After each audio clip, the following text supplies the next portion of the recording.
إن الله وملائكته يصلون على النبي يا أيها الذين آمنوا صلوا عليه وسلموا تسليما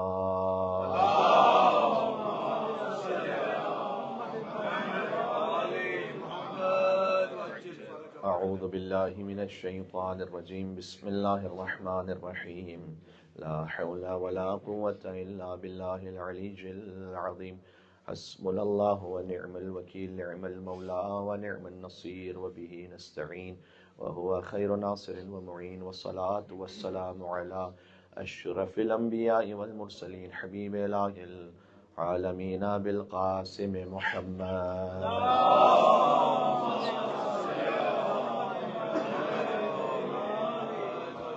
وأهل بيته الطيبين الطاهرين المعصومين المظلومين المنتجبين المنتخبين الميامين سيما بقية الله في الأرضين وحجته على العالمين الذين أذهب الله عنهم الرجس وطهرهم تطهيرا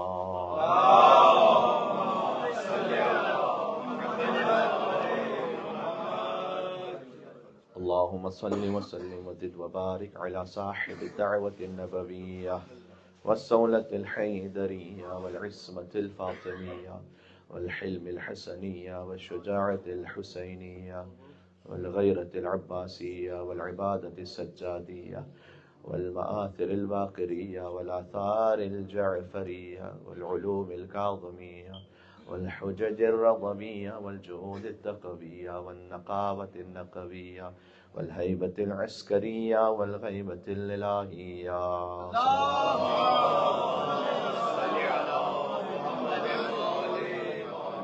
واللعنة الدائمة على أعدائهم أجمعين. قال الله تبارك وتعالى في القرآن الكريم بسم الله الرحمن الرحيم قل أرأيتم إن أصبح ماؤكم غورا فمن يأتيكم بماء معين. نعرہ صلوات.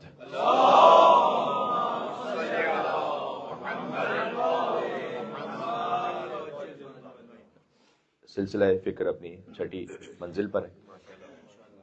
گفتگو مولا امام زمان عجل اللہ تعالیٰ فرج الشریف و بقیت اللہ اعظم روح ایمان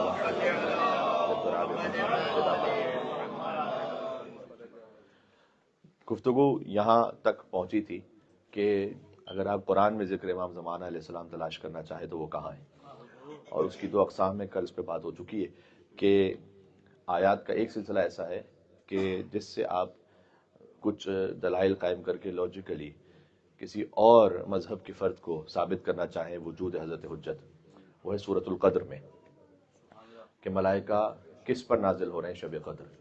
جو استاد خالد محمد نے بھی فرمایا کہ سورۃ القدر کے ذریعے وجود حجت خدا پر دلیل قائم کرو. تو کچھ آیات کا سلسلہ اس طرح سے آپ کی خدمت میں پیش کیا گیا، اور کچھ آیات وہ ہیں کہ جن کا تعلق احادیث اہل بیت علیہ السلام سے، کہ جس پہ خالی وہ یقین رکھ سکتا ہے کہ جو انہیں حجت مانتا ہے. اور انہوں نے کیا فرمایا کسی آیت کے بارے میں کہ یہ آیت ان کے قائم کے بارے میں. تو دونوں طرح کی آیات میں نے کل آپ کی خدمت میں جو مومنین ہمارے ساتھ تھے وہ پیش کی تھی، اور جو ساتھ ساتھ سلسلہ فکر جاری ہے جہاں جہاں مومنین سماعت فرما رہے ہیں. آج ایک آیت پڑھی ہے کہ جو سورہ ملک کی آخری آیت ہے. سورہ ملک بہت معروف سورہ ایصال ثواب کے لیے، مرحومین کے لیے معمولاً پڑھا جاتا ہے، 67 سورہ ہے. اس کی آخری آیت ہے، اس کی بھی ایک تعویل ہے. قل ارأیتم ان اصبح ماؤکم غورا فمن یأتیکم بماء معین. اللہ سبحانہ وتعالیٰ نے فرمایا کہ رسول آپ ان سے کہیے کہ اگر دفعتاً زمین کا سارا پانی ختم ہو جائے تو تم دوسرا پانی کہاں سے لے کر آؤ گے. یعنی ایک لمحے کے لیے تصور کیجئے کہ زمین میں کہیں پانی نہ ہو. تو وہ نعمتیں کہ جو ہم بالکل گرانٹڈ لیتے ہیں، وہ اللہ سبحانہ وتعالیٰ نے جو ہمیں مفت میں عطا کی ہوئی ہیں.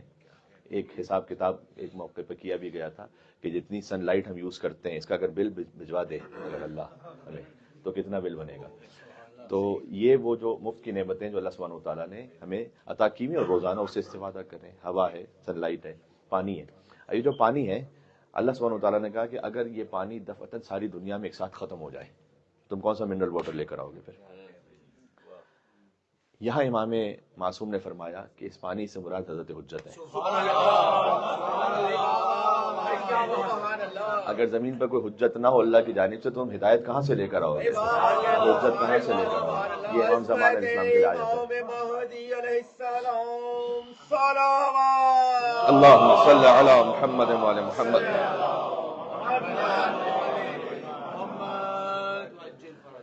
اچھا، چونکہ سورہ ملک کی بات ہو رہی ہے تو میں سورہ ملک ہی سے ایک آیت اور پڑھ دوں آپ کی خدمت میں کہ جس کا ایک انڈائریکٹ تعلق ہمارے موضوع سے بنتا ہے جو ہم نے بات آپ کی خدمت میں پہلے کی تھی.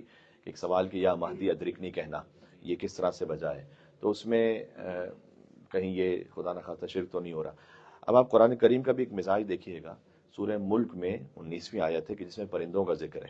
اس میں اللہ سبحانہ و تعالیٰ نے فرمایا کہ اولم یروا الی الطیر، کیا تم پرندوں کی طرف نہیں دیکھتے کہ فوقہم، جو تمہارے اوپر ہیں، صافات یقبضن، وہ اپنے پروں کو پھیلاتے بھی ہیں اور پروں کو سمیٹتے بھی ہیں. ما یمسکہن الا الرحمن، انہیں ہوا میں سوائے رحمان کے، اللہ کے اور کوئی نہیں رکھ سکتا. یعنی پرندے جو آسمانوں پر رہتے ہیں وہ اللہ نے فرمایا کہ ہمارے علاوہ انہیں کوئی آسمانوں پر نہیں رکھ سکتا. پھر سورہ انعام میں فرمایا کہ ولا طائر یطیر بجناحیہ، لیکن جو پرندے، سورہ انعام کی آیت ہے کہ جو پرندے آسمانوں پر رہتے ہیں وہ اپنے پروں کی وجہ سے رہتے ہیں، کہ اپنے پروں سے پرواز کرتے ہیں، لہذا وہ آسمانوں پر پرواز کرتے رہتے ہیں. تو ایک مقام پر پروں کا ذکر ہے، ایک مقام پر اللہ کا ذکر ہے. تو یہ اللہ سبحانہ و تعالیٰ کا ایک مزاج ہے کہ اللہ ہی کی جانب سے ہے، لیکن اللہ نے کچھ سبب بنائے ہوئے ہیں اور کچھ وسیلوں کو بنایا ہوا ہے. ویسے ہی اسی طریقے سے کہ مدد تو اللہ ہی کی جانب سے، شفا اللہ ہی کی جانب سے، لیکن آپ ڈاکٹر کے پاس جاتے ہیں اور شفا کو حاصل کرنے کے لیے، کیونکہ اللہ نے ایک نظام بنایا ہے. یہ ہے یا علی مدد کہنے کی دلیل. ایک مل کے سلوات بھیجیں محمد والے محمد صلی اللہ علیہ وسلم.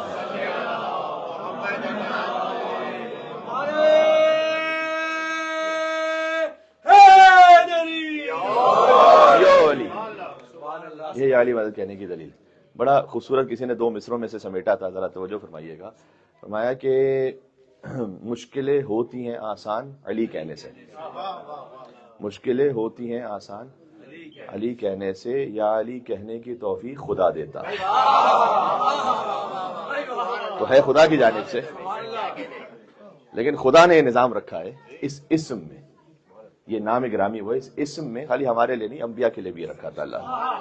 السلام علیکم یا من انجى الله سفینۃ نوح باسمہ، سلام ان پر کہ اللہ نے جن کے اسم کی وجہ سے نوح کے سفینے کو نجات عطا فرمایا. شاعر کی شاعری نہیں ہے، امام کی زیارت ہے یہ. جی، سلام ان پر کہ اللہ نے جن کے اسم کی وجہ سے آدم کی توبہ کو قبول کیا تھا. 2 نام ہے اس زیارت میں، ایک اسم محمد، ایک اسم علی. بات ہو چکی ہے یا محمد و یا علی. دعائے فرج میں جو ہے امام زمان علیہ السلام کے موضوع سے اس کو رفع دیتے جائیے گا. تو 2 دعائیں میں آپ کی خدمت میں امام زمان علیہ السلام کے حوالے سے عرض کر چکا ہوں. جو 2 معروف دعائیں ہیں ان کا تھوڑا سا ترجمہ اور تشریح، یا محمد و یا علی، یا علی و یا محمد. تو یہ دعائے فرج ہے، یہ بھی ایک وظیفہ ہے.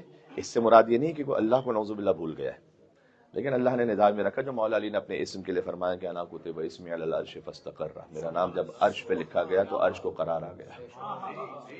عرش مستقر ہے بوسیلہ اسم علی ابن ابی طالب. آپ یہاں زمین پہ تشریف فرمائیں تو اب زمین پہ جو بیٹھے ہوئے ہیں آپ، یہ اللہ نے زمین میں یہ طاقت رکھی ہے اور یہ قدرت رکھی ہے کہ وہ آپ کے وجود کو اٹھا سکے. وہ اللہ کے جو پانی پر اور سمندر پر اللہ ہے، وہی اللہ زمین کا بھی اللہ ہے. وہ اللہ چاہے کہ سمندر آپ کے وجود کو اس طرح اٹھا لے جیسے زمین ہے، تو سمندر میں طاقت آ جائے گی اور پانی میں طاقت آ جائے گی کہ آپ پانی پر اپنے وجود کو رکھ سکیں. کوئی فرق نہیں ہے. اللہ سبحانہ و تعالیٰ کے لیے مشکل اور آسان نہیں، اس لیے کہ وجود لامحدود ہے. کوئی شے مشکل اور آسان اللہ کے لیے تصور نہیں ہے کہ یہ کام مشکل ہے، یہ کام آسان ہے. ہمارے لیے ہے کہ 2 کلو اٹھانا آسان ہے اور 20 کلو مشکل ہے. اللہ کے لیے ایک مکڑی بنانی ہو، مکھی بنانی ہو، یا پوری کائنات بنانی ہو، بالکل برابر ہے. مشکل آسان نہیں ہے یہاں پر، ٹھیک ہے؟ بالکل، اس لیے کہ مشکل آسان کا تصور محدود قوت میں ہے. توجہ رکھیے گا. اب یہ ساتھ میں توحید پر بھی بات ہوتی رہی، تھوڑا اچھی بات ہے. تو انا کتب اسمی علی العرش فاستقر، اللہ نے اسم علی میں یہ قدرت رکھی کہ عرش کو مستقر کرے. وہ اسم علی سے انا کتب اسمی علی العرش فاستقر وعلی السماوات فقامت وعلی الارض ففرشت وعلی الریح فزرت وعلی الوادی فہمع وعلی البرق فلمع وعلی اللیل فدجا واظلم وعلی النہار فانار وتبسم. یہ کلام امیر المومنین یا علی. میرا نام جب عرش پہ لکھا گیا تو عرش کو قرار آ گیا، آسمانوں پر لکھا گیا تو آسمان قائم ہو گیا، زمین پر لکھا گیا تو زمین بچتی چلی گئی. وعلی الوادی فہما، وادیوں پر لکھا گیا تو اسے نہریں بہنے لگیں، وعلی البرق فلما، بجلی پر لکھا گیا تو بجلی کڑکنے لگی، وعلی السحاب فدما، بادلوں پر لکھا گیا تو بادل برسنے لگے، وعلی اللیل فدجا واسلما، رات پر لکھا گیا تو رات سکون کے لیے تاریک ہو گئی، وعلی النہار فنار وتبسم، دن پر لکھا گیا تو دن روشن ہو گیا، مسکرانے لگا۔ اس میں علی کی عظمت یہ ہے تو ذات علی کی ہے یہ اس میں باسمك الذي أشرقت به السماوات والأرض سلاما اللهم صل على محمد وعلى محمد۔ دعا عہد میں بھی اسی اسم کے ذریعے سے پکارا گیا۔ دعا عہد کا تعلق بھی امام زمانہ علیہ السلام کے ساتھ ہے۔ اب یہ موضوع کو موضوع سے آپ جوڑتے جائیے گا، بات امام زمانہ علیہ السلام پہ گفتگو اتنی ہے، اب بس کہیں کوئی خدا نہ خاصا کہ تو تکبر کی کیفیت نہ آ جائے، میں الحمدللہ اپنے آپ کو سے کوشش کرتا ہوں کہ بچا کے رکھوں۔ یقین فرمائیے کہ سارا سال گفتگو ہوتی رہے امام زمان علیہ السلام، ہو سکتی ہے سارا سال گفتگو امام زمان علیہ السلام پر، اتنا کانٹینٹ ہے، اتنی احادیث ہیں، ہر امام نے گفتگو کی ہوئی، آخری زمانے کے حالات کیا ہیں اس پہ تفصیل سے گفتگو ہوئی ہوئی ہے، کیا بچوں کے حالات ہوں گے، کیا عورتوں کے حالات ہوں گے، کیا جوانوں کے حالات ہوں گے، کیا بوڑھوں کے حالات ہوں گے، کس طریقے سے گمراہی ہوگی، بچنا کیسے ہوگا اس گمراہی سے، یعنی آپ اس پہ گفتگو کرتے چلے جائیے ایک سلسلہ مضامین کا۔ خیر اب مولا علیہ السلام پہ بات ہو رہی تو میں نہج البلاغہ میں امیر المومنین نے امام زمانہ کا ذکر کیا ہے۔ نہج البلاغہ ظاہر ہے کہ امیر المومنین نے تعلیف نہیں کی ہوئی، وہ تو سید رضی نے کی ہوئی، لیکن اس نہج البلاغہ کی حکمت نمبر 209 میں امام زمانہ کا ذکر ہے کہ جس میں عجیب مثال دی امیر بیان نے، فرمایا کہ لَتَعْتِفَنَّ الدُّنْيَا عَلَيْنَا بَعْدَ شَمَاسِهَا، دنیا ابھی اس وقت ہم سے رخ موڑے ہوئے ہے۔ امیر المومنین کے زمانے کو یاد کیجیے گا، حق کے خلافت امیر المومنین تھا جس کو غصب کر لیا گیا۔ میں نے اسی سلسلے مجالس میں کیا تھا کہ کم سے کم 3 طرح کی ولایتیں اہل بیت علیہ السلام کے لیے تصور کر سکتے ہیں: ولایت تکوینی، ولایت تشریعی، ولایت اجتماعی۔ ولایت تکوینی اہل بیت السلام سے کوئی لے نہیں سکتا، جب چاہیں گے کن فیکون ہے۔ ولایت تشریعی کو لے نہیں سکتا، ان کا حلال کیا ہوا حلال ہے، ان کا حرام کیا ہوا حرام ہے۔ ایک ہے ولایت اجتماعی، یعنی اجتماع کی ولایت ان کے پاس ہو، خلافت۔ تو اب امیر المومنین نے کہا کہ دنیا ایک بار ہم پر دوبارہ پلٹے گی ہماری طرف۔ لَتَعْتِفَنَّ الدُّنْيَا، عطف کہتے ہیں عطوفت سے، دوبارہ وہ محبت کے ساتھ آئے گی ہمارے پاس۔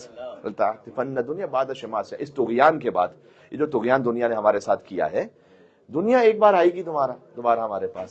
امیر بیان ہے مثال عطف الزروس علی ولدہا، جیسے کہ ایک اونٹنی اپنے بچے کے پاس آتی ہے،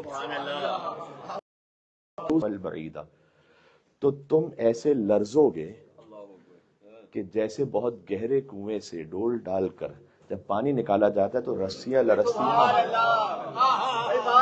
تم میرے علم سے ایسے لرزو گے۔ یہ میرے مومن کی مثال ہے۔ ایسے تو جو ہے آپ کی، اگر میں اپنا علم جو اللہ سبحانہ و تعالیٰ نے مجھے عطا کیا تم پر ظاہر کروں تو تم ایسے لرزو کانپو گے کہ جیسے گہرے کنویں میں رسیاں جب اس میں ڈول میں پانی ہونا تو ادھر ادھر لرزتی رہتی، سمجھ نہیں آتا گویا۔ اس کی وہ مثال ہے کہ وہ جب کسی نے آ کر امیر المومنین سے 5-6 لوگوں کا ایک گروپ تھا جو نے آ کے کہا کہ حدثنا، یا علی کوئی نئی تازی، علی سے کہہ رہے ہیں کوئی نئی تازی، علی سے پوچھو اپنی آخرت کے بارے میں، علی سے پوچھو کچھ اعمال کے بارے میں، علی سے پوچھو کوئی دین دنیا کے بارے میں، علی سے کہہ رہے ہیں اچھا کوئی نئی بات تو بتائیے گا۔ مولانا کا لا تحتملو، شیخ مفید نے لکھا ہے اسے، کہ تحمل ہی نہیں کر سکو گے، نئی بات سننی ہے تو تحمل نہیں کر سکو گے، کہ نہیں یا علی کچھ تو کہیے کچھ تو۔ مولانا نے کہا ٹھیک ہے پھر سنو کہ انا الاول والآخر والظاہر والباطن،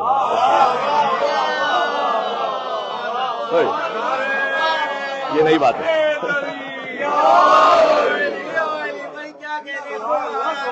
وَبِاسْمِكَ الَّذِي يَصْلَحُ بِهِ الْأَوَّلُونَ وَالْآخِرُونَ صَلَوَاتُ اللهم صل علی۔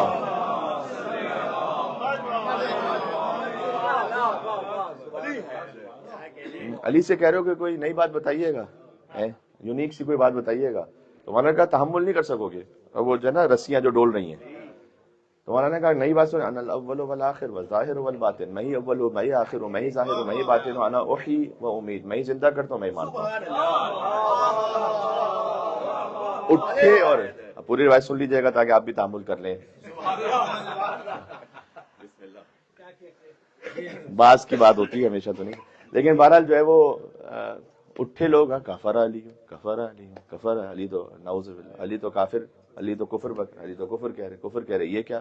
ہم نے کہا کوئی نئی بات سنائی, علی نے یہ کہنا شروع کر دیا کفر کہہ رہے. جانے لگے بات. جیسے دروازے کے بعد مولانا نے کہا یا باب ہم سے روک کے رکھنا, جانے نہیں دینا ہے. اب 10 لوگ مل کے دروازہ کھول رہے ہیں, کھول ہی نہیں رہا. علی سے سننا چاہ رہے ہو نا, آپ بغیر سمجھے ہوئے جا رہے ہو تو کہا روک کے رکھنا یا باب ہم سے روک کے رکھنا, جانے نہیں دینا. وہ کھول رہے, کھول ہی نہیں رہا. کچھ بھی کریں کھول نہیں رہا.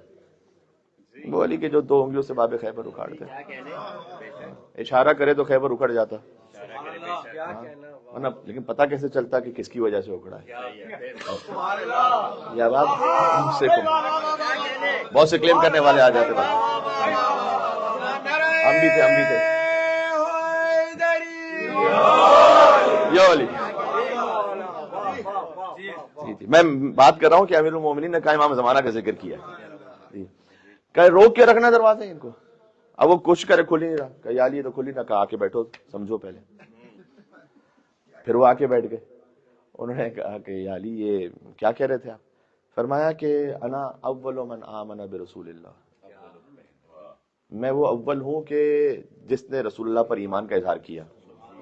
والآخر من شیع, اب ان کے حساب سے مولا کو ان کو کہنا تھا نا کہ تاکہ وہ تحمل کر لے. پھر کہو میں آخری ہوں کہ جس نے شیع رسول اللہ, جس نے تشیع کی رسول اللہ کی ان کے جنازے کی خبر میں. تو میں اول بھی ہوں رسول اللہ کے ساتھ اور میں آخر بھی ہوں رسول اللہ کے ساتھ. والظاہر والباطن, میرے پاس ظاہر کا علم بھی ہے اور باطن کا علم بھی ہے. وانا احیی و امید, میں زندہ کرتا ہوں. میں وانا احیی السنہ و امیت البدع, میں رسول اللہ کی سنت کو زندہ کرتا ہوں. جو رسول اللہ کی سنت کے خلاف عمل کرے اسے موت دے دیتا ہوں, بدعت کو. تو سنت کو زندہ کرنے والا ہوں, بدعت کو مارنے والا ہوں. کہ یا علی فرجت و فرج عنا, یا علی آپ نے خود بھی راحت میں آگے, ہمیں بھی راحت میں لے آیا. مولانا نے کہا اے دروازے اب جانے. ایک مل کے سلوات دے دو نام ہے ذرا کرنا.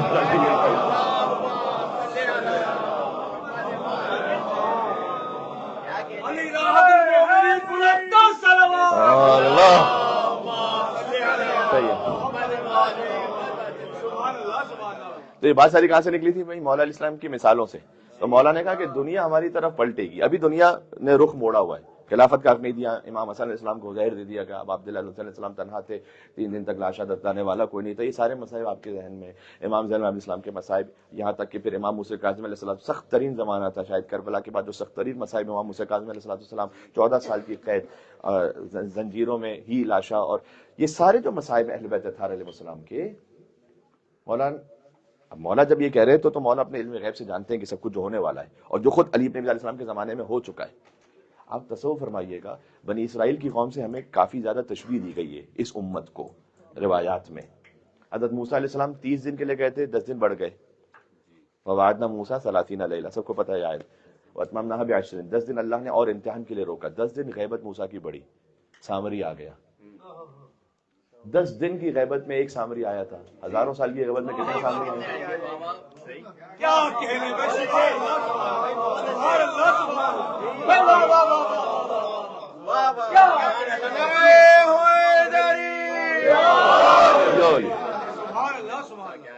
کتنے سارے سامری آئیں گے جو بہکائیں گے. تو وہ تحمل نہیں کر سکے, 10 دن بھی تحمل نہیں کر سکے. حضرت موسیٰ علیہ السلام کی قوم 10 دن تحمل, میں نے کہا 10 دن تحمل, تعجب ہو رہا ہے. رسول اللہ کی امت 1 دن کے بعد بھی تحمل نہیں کر سکی تھی. غدیر میں 1.25 لاکھ تھے, رسول اللہ کے جنازے پہ 5 تھے. وہ تو 1 دن بھی تحمل نہیں کر سکی. یہ امیر المومنین نے جواب بھی دیا تھا اس یہودی کو جس نے اعتراض کیا تھا کہ آپ کے یہاں تو رسول اللہ جیسے ہی اٹھے تو یہ ہو گیا. تو مولا نے مثال دی تھی, ان کی مثال دی تھی. اور خود امت محمدی میں کیا ہوا, وہ بنی اسرائیل میں ہو چکا تھا, وہی ریپیٹ ہوا. تو مولا نے کیا کہا کہ توجہ فرمائیے گا کہ لتعطفن الدنیا بعد شمات, لیکن دنیا ایک دن آئے گی ہمارے پاس. یہ کس زمانے کی بات ہو رہی ہے؟ مولا نے ایک آیت پڑھی ہے اس کے بعد. ایک دن دنیا ساری بے رخی کے بعد آئے گی ہمارے پاس. کیسے آئے گی؟ عطف الزروس علی ولدہا. مولا نے ایک مثال دی, زروس کہتے ہیں اس اونٹنی کو کہ جس نے ابھی بچہ جنا ہو. ہر اونٹنی کو نہیں کہتے زروس, اس اونٹنی کو کہ جس نے بچہ بھی جنا ہو اور اس کے تھنوں سے دودھ آ رہا ہو. تو جب دودھ آ رہا ہوتا ہے تو وہ دودھ دھونے والا جب آتا ہے نا تو وہ اس پر حملہ کرتی ہے, اس کو دودھ نہیں لینے دیتی کیونکہ بچے کا حق ہے. وہ جب پیچھے ہٹ جاتا ہے، بچہ جب آئے تو وہ اونٹنی بڑی راحت ہو جاتی ہے نا. مولانا نے کہا کہ جیسے اونٹنی راحت ہوتی ہے نا، ایسے دنیا بالکل آرام میں آ جائے گی، ہمارے پاس پلٹے گی. یہ امیر المومنین نے مثال دی کہ اس لیے کہ جیسے وہ دودھ اس بچے کا حق ہے نا، ویسے ہی اس دنیا میں جو خلافت ہے وہ آل محمد کا حق ہے. ایسے دنیا پلٹے گی ہمارے پاس اتنے آرام سے. جیسے وہ اتنی آرام سے دودھ دیتی ہے نا اپنے بچے کو، ویسے ہی یہ دنیا ہمیں آرام سے اپنا حق دے گی. ایک دن آئے گا پلٹے گی. اور پھر مولا نے تلاقی مولا نے آیت کو پڑھا اس فقرے کے بعد کہ وَنُرِيدُ أَن نَّمُنَّ عَلَى الَّذِينَ اسْتُضْعِفُوا فِي الْأَرْضِ وَنَجْعَلَهُمْ أَئِمَّةً وَنَجْعَلَهُمُ الْوَارِثِينَ. سورہ قصص کی 5ویں آیت ہے کہ اللہ سبحانہ وتعالیٰ نے فرمایا کہ ہمارا ارادہ یہ ہے کہ نُرِيدُ أَن نَّمُنَّ، ہم احسان کریں، أَن نَّمُنَّ عَلَى الَّذِينَ اسْتُضْعِفُوا فِي الْأَرْضِ، کہ جنہیں زمین میں ضعیف بنا دیا گیا تھا ان پر ہم احسان کریں. وَنَجْعَلَهُمْ أَئِمَّةً، انہیں ہم امام قرار دیں گے. وَنَجْعَلَهُمُ الْوَارِثِينَ، انہیں کو زمین کا وارث بنائیں گے. مولانا کا یہ آیت میرے قائم کے لیے کہ ایک وقت آئے گا کہ جب دنیا پلٹے گی، آرام سے پلٹے گی، ان کی حکومت ہوگی، ساری دنیا میں ہوگی، اطمینان کے ساتھ ہوگی. خود یہ آیت. اب آپ سورہ قصص کی 5ویں آیت کو، پھر سورہ انبیاء کی ایک آیت جو میں نے کل آپ کی خدمت میں پڑھی تھی کہ وَلَقَدْ كَتَبْنَا فِي الزُّبُورِ مِن بَعْدِ الذِّكْرِ أَنَّ الْأَرْضَ يَرِثُهَا مِنْ عِبَادِيَ الصَّالِحُونَ. سورہ انبیاء کا نمبر 105 کہ ہم نے زبور میں بھی لکھا ہوا ہے کہ ہم زمین میں وارث بنائیں گے اپنا انہیں کہ جو ہمارے صالح بندے ہیں. اور پھر ایک آیت ہے کہ جو سورہ نور کی آیت ہے کہ جس میں اللہ سبحانہ وتعالیٰ نے وعدہ کیا. دیکھیں ایک کتاب اس پر بھی لکھی گئی کہ قرآن کے وہ وعدے جو ابھی تک پورے نہیں ہوئے، ظاہر میں تو پورے تو ہوں گے. اس میں سے سورہ صف کی ایک آیت ہے کہ هو الذی ارسل رسولہ بالہدی ودین الحق لیظہرہ علی الدین کلہ، کہ هو الذی ارسل رسولہ بالہدی ودین الحق، اس نے اپنے رسول کو بھیجا ہے ہدایت دین حق کے ساتھ، لیظہرہ علی الدین کلہ، تاکہ یہ دین حق غالب آ جائے تمام ادیان پر. آج تک ایسا نہیں ہوا کہ پوری زمین پر ایک دین ہو اللہ کا، آج تک ایسا نہیں ہوا. تو یہ آیت کبھی نہ کبھی تو پوری ہوگی یا نہیں ہوگی؟ یہ آیت تو بہت ساری ایسی آیتیں ہیں کہ قرآن میں اللہ سبحانہ وتعالیٰ نے ایک بات کہی ہے، وعدہ کیا، ابھی تک پورا نہیں ہوا. وہ ساری آیتیں میں حضرت حجت سے متعلق ہے.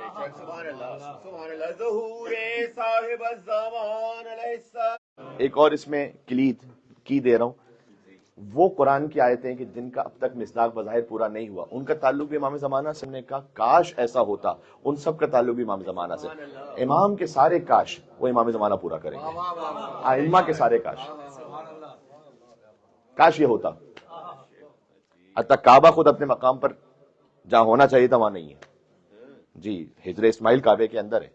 ہجر اسماعیل کے اندر سے آپ طواف نہیں کر سکتے، اس لیے کہ ہجر اسماعیل کے اندر سے اپنے طواف کے فقہی طور پر طواف باطل ہے. ہجر اسماعیل وہ دیوار جو سفید دیوار ہے، جب قریش یہ بنا رہے تھے نا تو ان کے پاس وہ گارا پانی ختم ہو گیا تھا، تو انہوں نے اتنا ہی کعبہ شارٹ کر دیا. اور حضور مکرم نے فرمایا تھا کہ کسی کو کہ اگر تمہاری امت کے فتنے کا خوف نہ ہوتا تو میں اس کو لے کے جاتا وہاں تک، کیونکہ اگر اس وقت حضور مکرم اس کعبے کو مثال کے طور پر دیوار کو توڑوا کے آگے تک لے کے جاتے تو پھر وہاں عرب و حجاز میں ایک شور شروع ہوتا کہ یہ انہوں نے کیا کعبہ بدل دیا. کاش میں ایسا کرتا. حضرت حجت آئیں گے، کریں گے.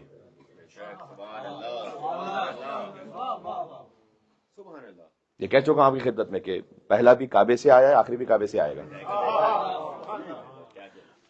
ہجر اسماعیل کے اندر سے طواف آپ کیوں نہیں کر سکتے؟ ہجر اسماعیل بظاہر ابھی کعبے کے باہر ہے، کعبے کے گرد طواف کرنا ہوتا ہے نا. تمام فقہاء کرام کا فتویٰ یہ کہ ہجر اسماعیل وہ جو سفید دیوار ہے اس کے اندر سے آپ طواف کریں گے، طواف باطل ہے. اس لیے کہ در حقیقت آپ جب ہجر اسماعیل کے اندر سے جا رہے ہیں تو کعبے کے اندر سے جا رہے ہیں، کعبے کے اطراف سے نہیں جا رہے. تو جو ہے آپ کی میں کیا کہہ رہا ہوں، بات واضح ہو رہی ہے. اب آپ کو اگر یہ سمجھ میں آ گیا کہ کاش میں یہ کرتا اور امام زمان السلام کریں گے، جتنے بھی کاش ہیں. نوے امام کی ایک حدیث ہے کہ کاش میں کچھ لوگوں کو ان کی قبروں سے نکالوں اور انہیں ان کا لاشا جو ہے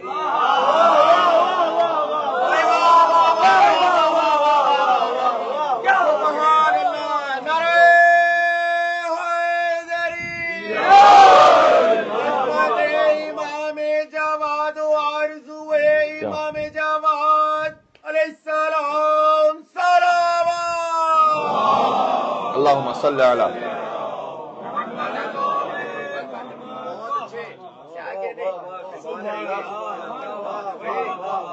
موضوع امام زمانہ پر آہستہ آہستہ جاری ساری ہے کہ امام علیہ السلام نے فرمایا کچھ لوگوں کے لیے امام کے مصائب میں پڑھا جاتا ہے اس وقت حضرت زہرا سلام اللہ علیہ پہ شدت سے گریہ فرما رہے تھے، اور امام رضا علیہ السلام نے جب امام محمد تقی الجواد سے یہ سنا کہ میں ان کی لاشوں کو نکالوں ان کی قبروں سے، اور ان کی قبروں سے ان کی لاشوں کو نکال کر جلا دوں اور انہیں اس خاص طریقے سے سزا دوں، امام نے پیشانی کو بوسہ لیا، امام رضا علیہ السلام کا انت اہل للامامہ، تم امامت کے اہل ہو۔ اسے جوڑ دیجیے گا امام زمانہ جل اللہ تعالیٰ عنہ، جو یہ کام کر سکے گا وہ امامت کا اہل ہو، جو یہ کام کر سکے گا اور کرے گا وہ امامت کا اہل ہو۔ جی ایک حضرت حجت کے لیے ہے وَنُرِيدُ أَن نَّمُنَّ، ہمارا ارادہ ہے کہ ہم احسان کریں گے ان پر اور انہیں حکومت دیں گے، امام نے کہا اس کی تعبیر حضرت حجت ہے۔ رسول اللہ کے لیے احسان کا لفظ آتا ہے جب انہیں مبعوث کیا گیا، ان کی بعثت احسان تھی۔ لقد من اللہ علی المؤمنین اذ بعث فیہم رسولا من انفسہم یتلو علیہم آیاتہ ویزکیہم ویعلمہم الکتاب والحکمۃ، سورہ آل عمران کی آیت ہے جس کا جواب پھر سورہ جمعہ میں دیا گیا کہ یسبح للہ ما فی السماوات وما فی الارض الملک القدوس العزیز الحکیم هو الذی بعث فی الامیین رسولا منہم یتلو علیہم آیاتہ ویزکیہم ویعلمہم الکتاب والحکمۃ وان کانوا من قبل لفی ضلال مبین۔ تو وہ جو سورہ آل عمران میں اللہ نے کہا ہم احسان کریں گے، کچھ مومنین پر احسان کریں گے کہ ان کے درمیان رسول کو بھیجیں گے، یعنی مومنوں کا ہونا ضروری ہے رسول کی بعثت کے وقت، مومنوں کا ہونا ضروری ہے کہ اس بعث فیہم، اللہ نے کہا لقد من اللہ علی المؤمنین، ہم مومنین پر احسان کریں گے کہ ان کے درمیان بھیجیں گے ایک رسول کو۔ اور پھر سورہ جمعہ میں اس کا گویا اعلان کیا گیا کہ ہم نے وہ رسول بھیجا۔ ایک جملہ سننا چاہیں گے اور یہاں پر کیونکہ وہ کبھی کبھی ایک دم پھر وہ آمد ہوتی ہے کہ سورہ جمعہ میں اللہ تعالیٰ نے کہا حضور مکرم کے لیے ربط ہے اس کا، اللہ سبحانہ و تعالیٰ نے رسول کی بعثت کو احسان کہا ہے، اور سورہ قصص میں امام کے ظہور کو احسان کہا ہے۔ توجہ رکھیے گا، یعنی حکومت محمدی اور حکومت مہدوی یہ ساتھ میں اس طرح سے تعلق ہے ان کا۔ حتیٰ یہ کہ جب امام زمان صلی اللہ علیہ وسلم فرمائیں گے سب اب جانتے ہیں چونکہ زیارت پہ جب بھی تشریف لے جاتے ہیں تو آپ کو یقیناً وہاں گائیڈ کیا جاتا ہوگا کہ مسجد کوفہ امام کی حکومت کا سینٹر ہوگا اور مسجد سہلہ امام کی رہائش ہوگی۔ مسجد میں امام رہیں گے، مسجد میں کون رہ سکتا ہے؟ مسجد میں امام رہیں گے۔ یہ وہی ہے کہ سب کے دروازے بند کر دیے گئے، دو دروازے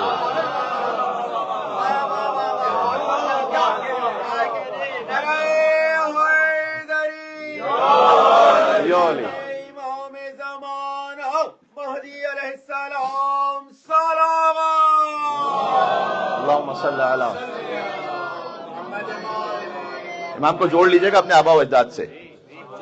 آج موضوع اس طرف جا رہا ہے کہ امام کو اپنے آبا و اجداد سے جوڑیے گا، بالکل، کہ دو دروازے کھلے رکھے گئے، سب کے دروازے بند تھے۔ حتیٰ یہ کہ بڑے بڑے بزرگوں نے، حالانکہ میں نام نہیں لے سکتا، اچھا نہیں لگتا، کہ انہوں نے آ کے یہ کہا کہ یہ حضرت عباس حضور کے چچا، حتیٰ انہوں نے بھی یہ کہا کہ چلیں اے محمد صلی اللہ علیہ وسلم آپ کا دروازہ تو کھلا، آپ تو نبی ہیں، لیکن علی کا کیوں کھلا ہوا ہے؟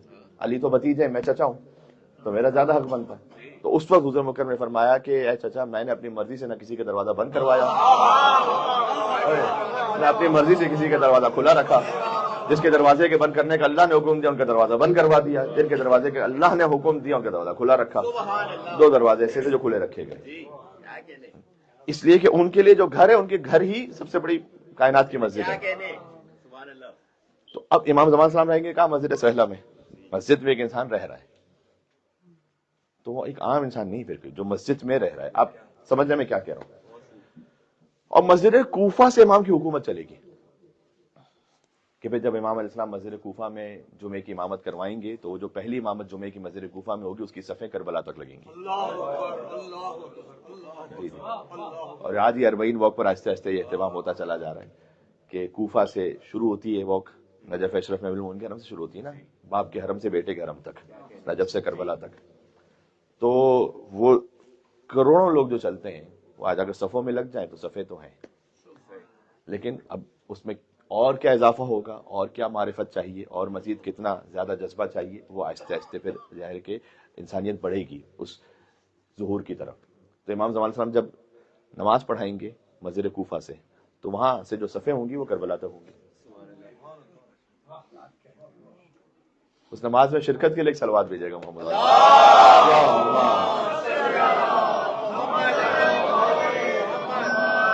معجل فرج، جب کائنات کی حجت خود نماز پڑھا رہی ہو اور خطبہ دے رہی ہو رسول اللہ کے ساتھ یہ ظلم ہوا تھا کہ رسول اللہ خطبہ دیتے تھے تو اٹھ کے لوگ چلے جاتے تھے. قرآن میں ذکر ہے سورہ جمعہ میں وَإِذَا رَأَوْا تِجَارَةً وَلَهْوًا انفضوا إِلَيْهَا وَتَرَكُوكَ قَائِمًا. تاریخ میں اور قرآن میں دو طرح کے فرار ہیں, ایک میدان سے فرار ہے, ایک مسجد سے فرار ہے. دونوں موجود. سورہ احزاب میں بھی ہے تو فرار ہے, خندق میں فرارہ کا لفظ 2 مرتبہ, فرارہ کا لفظ قرآن میں, یہ کوئی میں اپنی طرف سے نہیں کہہ رہا, اور خود سورہ جمعہ میں بھی اس کا ذکر ہے. اب حضرت حجت مسجد کوفہ جب نازل, تو مسجد کوفہ ان کی حکومت کا ہیڈ کوارٹر ہے. یہ بالکل امام زمانہ کی حکومت مل جائے گی مولا علی کی حکومت سے. مولا علی کی حکومت کہاں سے تھی؟ مسجد کوفہ سے. دکت القضا دیکھا ہوا ہے, وہ مقام جہاں مولا فیصلہ کرتے تھے. بیت التش دیکھا ہوا ہے, وہ مقام کے جہاں مولا علیہ السلام نے ایک خاتون کی عفت کو بچایا. تو امیر المومنین جہاں سے اپنی حکومت کو رن کرتے تھے, وہ جو ہیڈ کوارٹر علی کا تھا, حکومت علوی کا, وہی حکومت مہدوی کا. بات واضح ہو رہی ہے؟ تو دو مقامات پر اللہ نے کہا ہم نے تم پر احسان کیا ہے, ایک حضور کی بعثت, ایک امام کا ظہور. اور پھر اللہ نے کہا کہ یسبح للہ ما فی السماوات و ما فی الارض الملک القدوس العزیز الحکیم هو الذی بعث فی الامیین رسولا منهم یتلو علیہم آیاتہ. تو میں جملہ کہنے لگا تھا, زمین و آسمان میں ہر شے اللہ کی تسبیح کری, اللہ کا تعارف ہے رسول اللہ کے ذریعے سے. هو الذی, خدا وہ ہے کہ جس نے بھیجا. اب آپ تصور فرمائیے گا, هو الذی بعث فی الام, وہ خدا, ہوا کی ضمیر جاری خدا کی طرف, هو الذی, وہ خدا وہ ہے کہ جس نے بھیجا ہے. یعنی خدا کا انٹروڈکشن ہو رہا ہے مصطفیٰ کے ذریعے. یوزولی ایسا نہیں ہوتا, یوزولی ایسا ہے, یعنی بڑے کسی بزرگ ہستی کا تعارف ہو رہا ہے, یا اللہ نے کہا کہ یا اللہ وہ ہے کہ جس نے بھیجا مصطفیٰ کو. اور حدیث قسم ہے کہ انی ما خلقت السماء مبنیہ ولا ارضا مدحیہ ولا قمرا منیرا ولا شمس مضیہ ولا فلکا یدور ولا بحر یجری ولا فلک یجری الا فی محبت هؤلاء الخمسہ الذین هم تحت القصہ. میں نے آسمان کو نہیں بنایا, زمین کو نہیں بچھایا, سورج و چاند کو روشن نہیں کیا, کشتیوں کو نہیں چلایا, سمندروں کو نہیں بہایا, مگر یہ کہ 5 کی محبت میں کہ جو چادر کے نیچے ہیں. یا رب ومن تحت القصہ, چادر کے نیچے کون ہے؟ هم اہل بیت النبوہ ومعدن الرسالہ, هم فاطمہ و ابوها و بعلها. یہ فاطمہ ہے, فاطمہ کے بابا ہیں, فاطمہ کے بچے ہیں, فاطمہ کے شوہر ہیں. ٹھیک ہے, یعنی اگر کوئی اتنا باعظمت ہو کہ بڑا اس پر افتخار کرے کہ میرا تعارف اس کے ذریعے سے ہو. جبریل سے میں کہوں یا رب ومن تحت القصہ, چادر کے نیچے کون ہے؟ چادر کے نیچے یہ بنوہا بھی پرولل ہے, فاطمہ و ابوہا و بعلہا.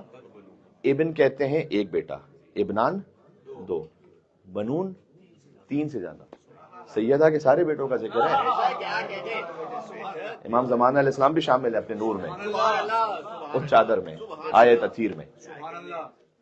پر یا رب ومن تحت القصہ کون ہے چادر میں؟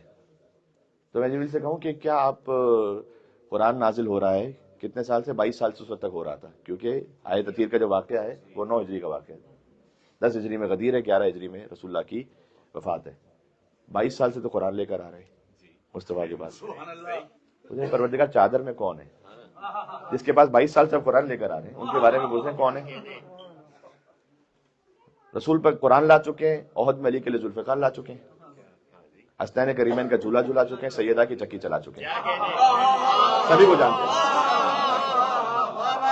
پوچھنے کا مقصد کیا, پروردگار چادر میں کون ہے؟ شاید وجہ یہ ہے کہ جبریل کو یہ کہنا چاہتے ہیں کہ یہ جب سب ایک ساتھ ہے نا نور, تو میں دیکھنا چاہتا ہوں کہ تعارف کس نور کے ذریعے سے.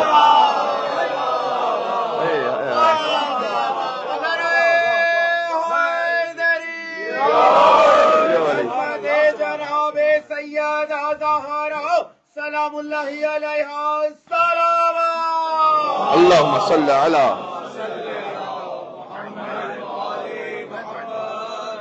تعارف اس طرح سے کہ یہ محمد ہیں, یہ محمد کی بیٹی ہیں, محمد کے داماد ہیں, محمد کے نواسے ہیں, تعارف اس طرح سے نہیں ہے. میں دیکھنا چاہتا ہوں تعارف کس کے ذریعے سے. تعارف بھی خاص کروایا ہے.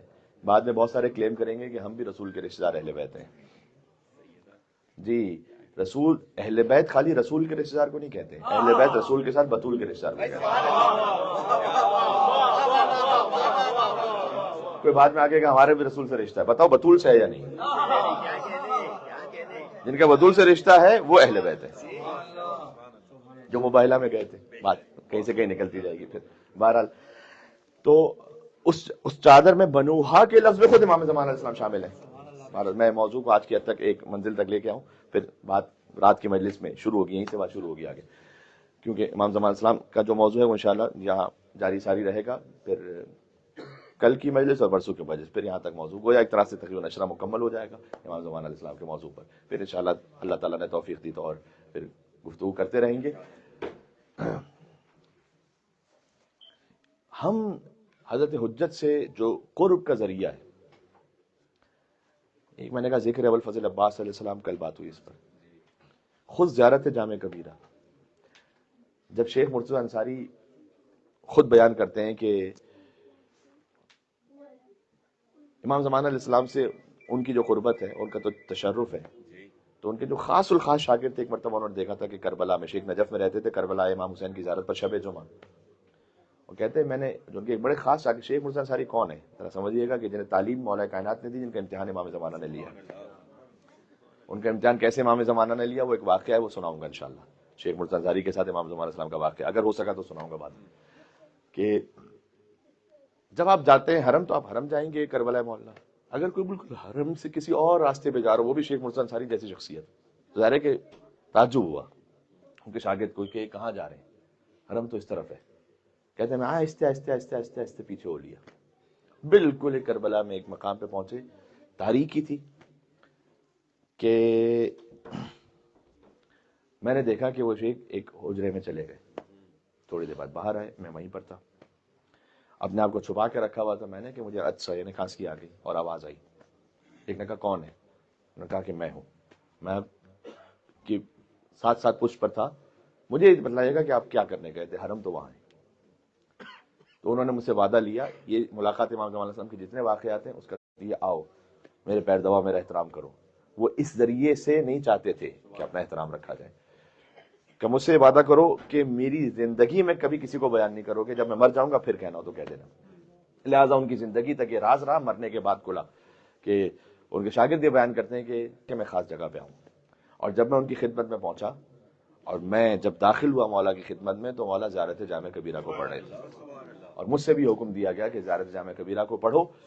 یہ ایک سے زیادہ واقعات میں ہے، خود علامہ مجلسی کے والد کے واقعے میں، کہ جب سامرنا میں وہ زیارت کے لیے پہنچے ہیں، اور میں کہتے ہیں زیارت جامع کبیرہ کو پڑھ رہا تھا، اور تشرف مجھے حاصل ہوا حضرت حجت کی خدمت میں. مولا نے کہا کہ وہیں رک جاؤ اور زیارت جامع کبیرہ کو پڑھو. پھر امام نے مجھے قریب بلایا، تو کہتے ہیں میرا وجود کانپ رہا تھا. میں نے کہا مولا میں آپ کی خدمت میں کیسے پہنچوں، کہا جب ہم حکم دے رہے ہیں تو آ جاؤ. پھر جب میں قریب آیا تو پھر امام نے مجھے کہا کہ نعمت زیارت و ہائی، کتنی اچھی زیارت ہے جو میرے دادا علی النقی نے تعلیم فرمائی ہے. تعلیم کرتا ہے امام علی النقی علیہ السلام کا، کتنی ہی نعمت زیارت و حاضی، کتنی ہی بہترین زیارت ہے. آپ اپنے آپ کو دعاؤں سے متمسک ضرور رکھیے گا. پتہ ہے کیوں؟ اس لیے کہ دعا جب ائمہ علیہ السلام کی نا، بالخصوص یہ دو دعائیں تو ہم نے آپ کی خدمت میں پیش کر دی تھی، اللہم کل ولیکل اور الہی عظم البلا.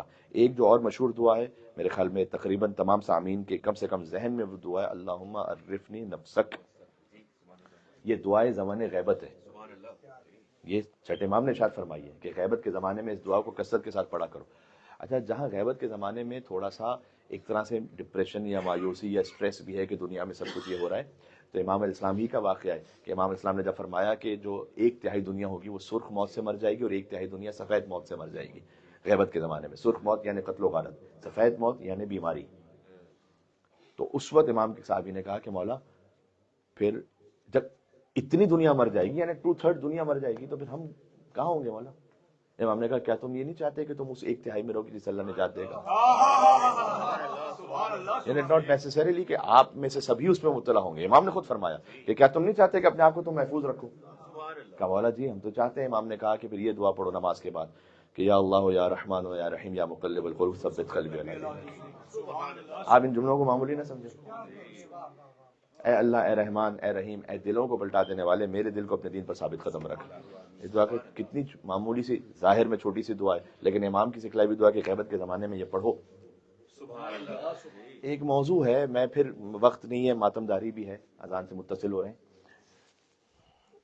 دعا جب آپ امام کی پڑھتے ہیں نا، تو امام ہماری آرزوؤں کو بدل دیتے ہیں، چھوٹی آرزویں نہیں رکھتے تھے. یہ کم سے کم ایک مجلس کا موضوع ہے کہ ائمہ علیہ السلام اپنی دعاؤں کے ذریعے سے وہ روحانیت اور وہ معنویت ادا کرتے ہیں کہ ہماری آرزوؤں اور خواہشوں کو بدل دیتے ہیں. کسی انسان کے لیول کو دیکھنا ہو کہ اس کا لیول، اس کا درجہ کتنا ہے، دیکھو اس کی آرزوؤں کا درجہ کتنا ہے. سبحان اللہ. یہ سمجھ ہماری بات. محمد صلوات اللہ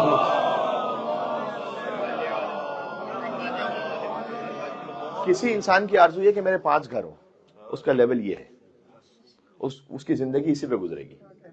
ہاں، کسی انسان کی آرزو یہ ہے کہ میں اپنی کمپنی کا جی ایم ہو جاؤں. کسی انسان کی آرزو یہ ہے کہ میں فلاں مقام پر پہنچ کر اس طرح سے میرا لائف سٹائل ہو جائے. کوئی بھی آرزو ہو سکتی. جس انسان کی جو آرزو ہے، یہ حدیث میں آیا ہے کہ ہر انسان کی قدر اس کی ہمت تک ہے. بس اتنی ہے. عجب مولا کا کلام ہے، ورنہ میں اس طرح سے نہ پڑھتا ممبر سے کہ امام نے فرمایا کہ من قدر ہمتہ، جس کی ہمت بھی بطنی اس کے بطن تک ہے تو اس کی قدر اتنی ہے کہ جو اس کے بطن سے خارج ہو. اتنی اس کی قدر ہے کیونکہ اس کی ہمت اس کے شکم تک ہے خالی. That's it. جب آپ دعا پڑھتے ہیں نا ائمہ علیہ السلام کی، تو آپ کی ہمت کو بڑھاتے ہیں، آپ کی قدر کو بڑھاتے ہیں، آپ کی آرزو کو بڑھاتے ہیں. خالی زمینی نہیں رہنے دیتے، آسمانی بناتے ہیں.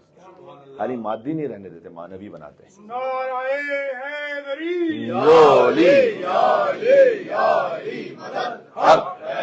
تو جو میرے ساتھ چل رہے ہیں آپ کہ وہ آپ کی آرزو کو، میں اپنے آپ کے لیے بات کر رہا ہوں، سب کے لیے بات کر رہا ہوں کہ وہ ہمیں زمینی نہیں رہنے دیتے.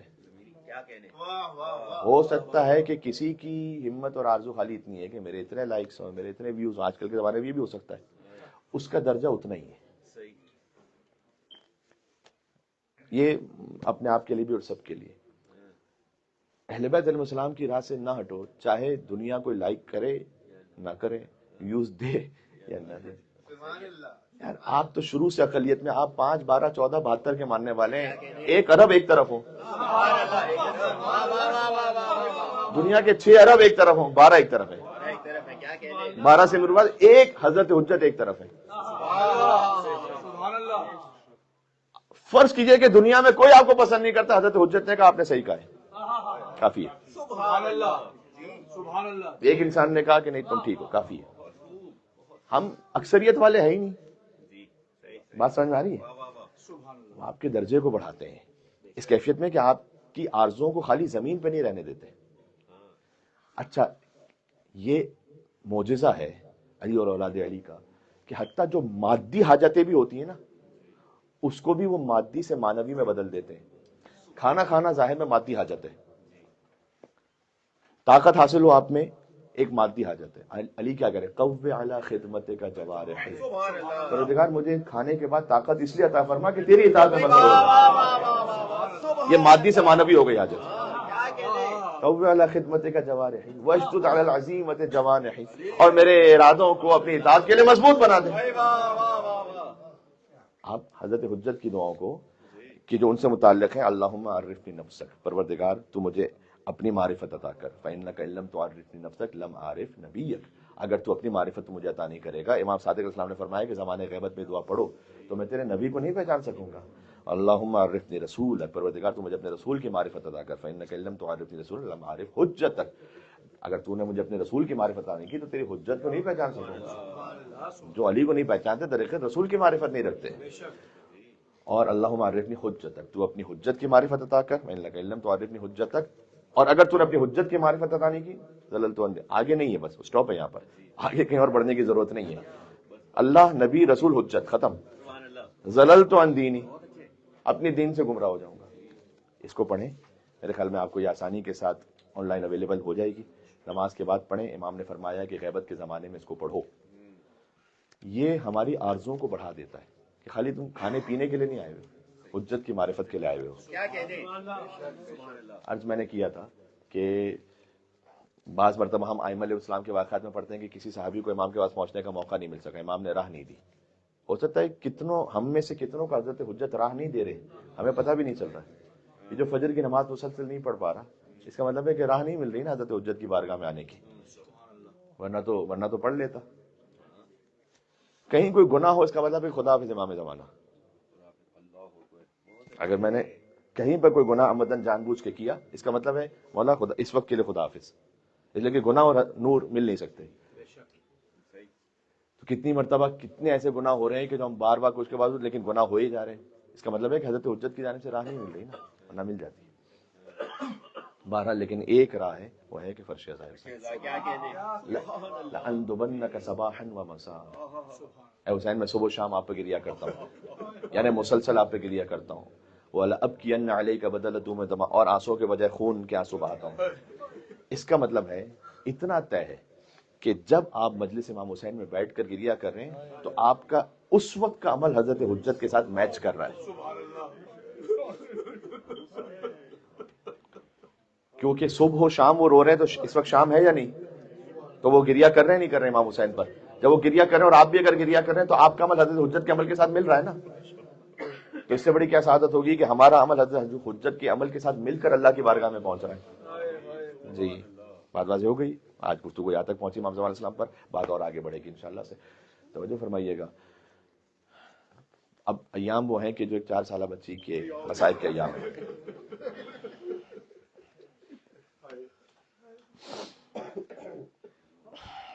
حدیث کا طریقہ یہ تھا کہ جب بھی کوئی سلام لکھتے تھے تو کم سے کم ایک شعر وہ کہتے تھے.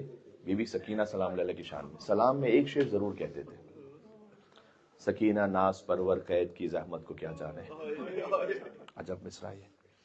مرزا دبیر نے تو 2 پورے مرثیے لکھے بی بی سکینہ سلام اللہ علیہ کے احوال پر. 2 پورے مرثیے لکھے.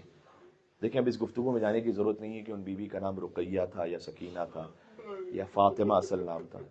اتنا ہے نعوذ باللہ یزید جس پہ لعنت اللہ کی، وہ بڑی بے رخی کے ساتھ کہتا تھا کہ لقد ماتت بنت میں بنات الحسین. حسین کی بیٹیوں میں سے ایک بیٹی مر گئی ہے.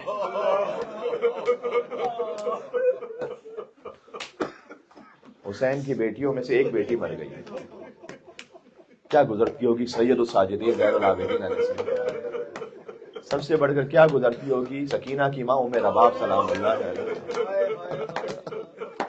زندان میں جس ماں کے سامنے اس کی بیٹی کی قبر بنی ہوئی ہے. آپ تصور فرمائیے گا یہی ایک مصیبت ہمیشہ کے لیے رونے کو کافی ہے. کوئی سوچ بھی سکتا ہے کہ کسی ماں کے سامنے گھر میں اس کی بیٹی کی قبر 4 سال کی بنی جائے گی کہ زندان ہو اور زندان میں ماں کے سامنے بیٹی کی قبر بنی ہوئی ہو تو ماں کی جب بھی نگاہ پڑتی ہوگی تو وہ لگتے ہوئے تماچے یاد آتے ہوں. سکینہ کی ماں بی بی ام رباب سلام علیہ جب بھی ماں کی نگاہ بیٹی کی قبر میں پڑتی ہوگی تو چھنتی بھی بالیاں یاد آتی ہوں گی، جلا ہوا دامن یاد آتا ہوگا کہ اے سکینہ تیرا دامن بھی جل گیا تھا، کانوں سے لہو جاری تھا. اللہ جانے اتنے تماچے مارے گئے کہ رخساروں کا رنگ بدلتا چلا گیا. مرزا دبیر رحمۃ اللہ علیہ نے 2 مرثیے لکھے، ایک قبل شہادت کے احوال پر، ایک بعد شہادت کے احوال پر. جو بعد شہادت کے لکھا جب غل ہوا چراغ حرم قید شام میں. جب حرم کا جو چراغ تھا نا وہ قید شام میں غل ہو گیا، ختم ہو گیا. اور جو قبل شہادت لکھا احوال پر وہ ہے جب داغ بے کسی نہ سکینہ اٹھا سکے. اتنی بے کسی تھی جب داغ بے کسی نہ سکینہ اٹھا سکی، کھائے تماچے شمر کے جب تک کہ کھا سکی. اس کے کچھ مصرے بہت زیادہ غم انگیز ہیں، میں آپ کی خدمت میں پڑھنا چاہتا ہوں. مرثیے جب داغ بے کسی نہ سکینہ اٹھا سکی، کھائے تماچے شمر کے جب تک کہ کھا سکی. سن کم تھا دکھ بہت تھے نہ برداشت لا سکی. روئی تو ظالموں نے جفا بے شمار کی، آخر یہ جبر دیکھ کے موت اختیار کی. مختلف کیفیات پر لکھا دبیر نے. جب بی بی کب کسے پکارتی تھی؟ بیٹی ہیں 4 سال کی، جب پیاس لگتی رو کے چچا کو پکارتے، دکھتے جو کان شاہ خدا کو پکارتے، دکھتے جو کان شاہ خدا کو پکارتی. جینے سے تنگ آ کے قضا کو پکارتی، آتا نہ جب کوئی تو خدا کو پکارتی. بی بی سکینہ سلام اللہ کے احوال پر یہ پورا مرثیہ ہے. آتا نہ جب کوئی تو خدا کو پکارتی، کہتی تھی نہ چچا نہ امام امم رہے، شمر لئی کی گھڑکیاں کھانے کو ہم رہے. پھر ایک منزل وہ لکھی جبیر نے شہادت کی جو منزل ہے میں ایک لمحے کے لیے پڑھتا آپ تصور کر سکتے ہیں نا جو شہادت کے مصائب ہیں وہ آپ سب کے ذہن میں ہیں. میں تھوڑا سا پڑھوں گا بھی, لیکن اگر ان مصائب کو پڑھ کر کے بیوی کی گود میں کس کا سر تھا, پدر کی جبین پہ اپنی جبین دھر کے رہ گئی, پدر کی جبین پہ اپنی جبین دھر کے رہ گئی, کلمہ پڑھا بلائیں لی اور مر کے رہ گئی. ایک بچی ہے کہ جس کی گود میں باپ کا کٹا ہوا ہے. پہلی سفر المظفر داخلہ اہل حرم شام میں ایک رسی میں 12 گلے بندھے ہوئے. ایک معصوم بچی کو سب سے الگ ایک جگہ پر کھڑا کر دیا گیا اور یزید لعین نے پوچھا کہ تیرا نام کیا ہے؟ میں نے سنا تھا تیرا بابا تجھ سے بڑی محبت کرتا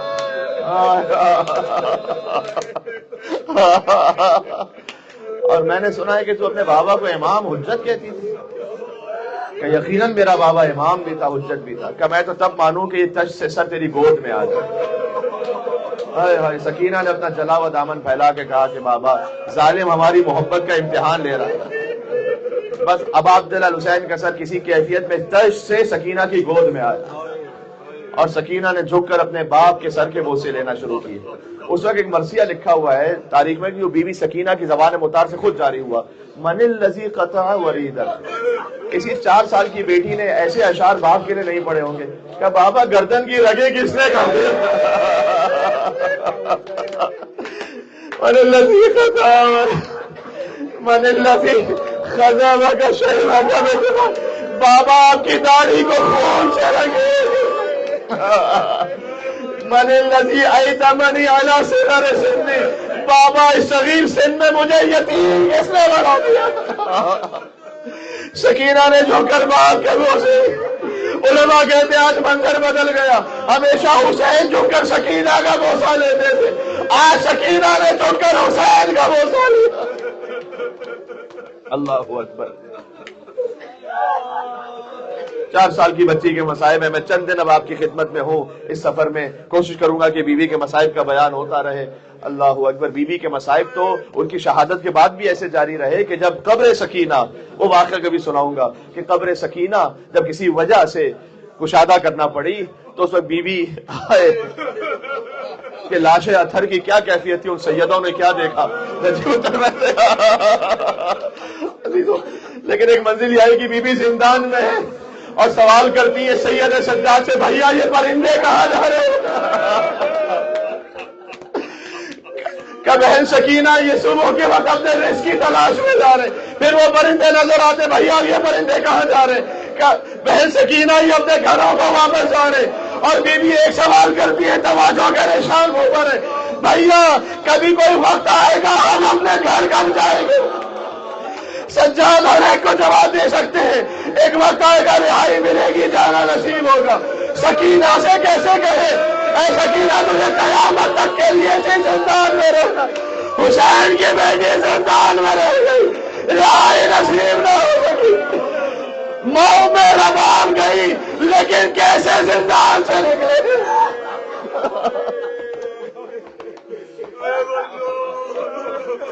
مجھے اجازت دیں گے میرے ایک محترم سید بھائی نے حکم دیا تھا, اس لیے میں کہتا ہوں, انہوں نے کہا تھا بی بی سکینہ کی شہادت پر کم سے کم چند جملے پڑھ لیجئے گا. بس ایک منزل وہ آئی کہ بی بی سکینہ اتنا گریہ فرما رہی تھی. یزید ملعون نے کہا کہ کوئی اس بچی کو خاموش کروائے. سپاہیوں نے کہا نہیں کروا سکتے, جتنے بھی تماچے مارے اور چچا عباس کہتی اور بابا حسین کہتی کہ اگر اس کے پاس اس کے بابا کا کٹا ہوا سر بھجوا دیا جائے. ارے کیا کبھی کسی 4 سال کی بچی کو ایسے تسلی دی گئی ہو کہ باپ کا کٹا ہوا سر بچی کے گول ایک چشمہ حسین کا سر آ رہا تھا. کب بھی اللہ نے بابا کی خوشبو مجھے آ رہی, چشمہ حسین کا سر آیا جیسے ہی کپڑا ہٹا, اللہ اکبر, ہر بیوی اپنے مقام سے کھڑی ہوئی کہ صلی اللہ علیہ وسلم, اے مولا حسین آپ پر سلام. سکینہ آگے بڑھی, باپ کا سر گود میں لیا, لیکن جو گریا تھا تھمنے لگا. اللہ, سکینہ کی آواز خاموش ہو گئی. سید سجاد آگے بڑھے. بیوی زینب نے پوچھا بیٹا سجاد سکینہ باپ کے سر کو لے کر چپ کیوں؟ کب بھی اللہ انا للہ وَإِنَّا إِلَيْهِ رَاجِعُونَ. سکینہ نے چھوڑ کر دنیا سے چلے. باپ کا سر گود میں لے کر سکینہ دنیا سے چلی. سکینہ نے اپنے لب بابا کے رخساروں